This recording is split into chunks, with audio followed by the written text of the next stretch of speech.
Makadi muri Zimbabwe nhasi tiri pano pasekuru Mashongera. Pane chiitiko chaitika chinotyisa chinoshamisa. Pane vanhu vauya vakamomoterwa nenyuchi vari mukati mengoro yemoto vanga vachiitira bonde mukati memotokari.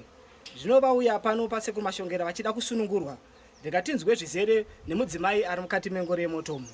Makadi amai.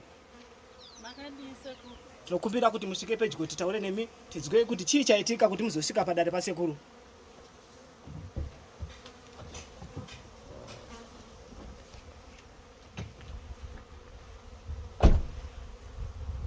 Zvafamba sei kuti musvike padare pasekuru amai nevanhu vakadai? Inini ndakanga ndaishungurudzwa nemukadzi uyu. Ndobva ndazouya kuno kunobatsirwa nasekuru. Ndabatsirwa nasekuru saka nhasi panga pachinaya mvura kuma9. Ndazofonerwa nemurume wangu achiti uya kuno undibatsirawo ndaita emergency uya wega. Ndauya ndega ndopa ndaona vanhu vakanamirana saizvozvi. Saka ini ndabva abva azondikumbira undibatsirawo chidhiraivha mota. Natanga nhasi kudhiraivha mota iyi asi mota yakatengwa kare kare. Zviri kutondirwadza nekuti mukadzi uyu akambondishaudha uyu. Vana vari kudzingwa kuchikoro. Tiri kushayiwa kana chekudya kumba tichitambura.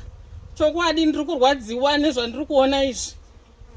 Ndozvandisvitsa pano. Mambokurukura nemurume here kuti mudzimai uyu hano murume wake here?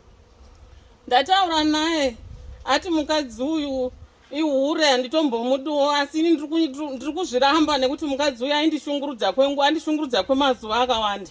Zvino masvika sekuru vasipo muda kuti vanhu vaitwe sei ava naye muzukuru? Ai ndanga ndichida kuti vamborambe vakadai nekuti ini ndatamburawo kwenguva refu naye mukadzi uyu.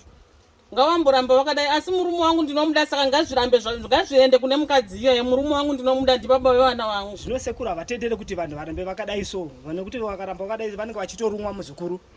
Vanenge vachifanira kuti vasunungurwe. Saka mukadzi yeye ndanga ndichida kuti mukadzi yeye arambe akadai zvimborwadzawo sekurwadziwa kwandakaitwa ndichitambura nevana.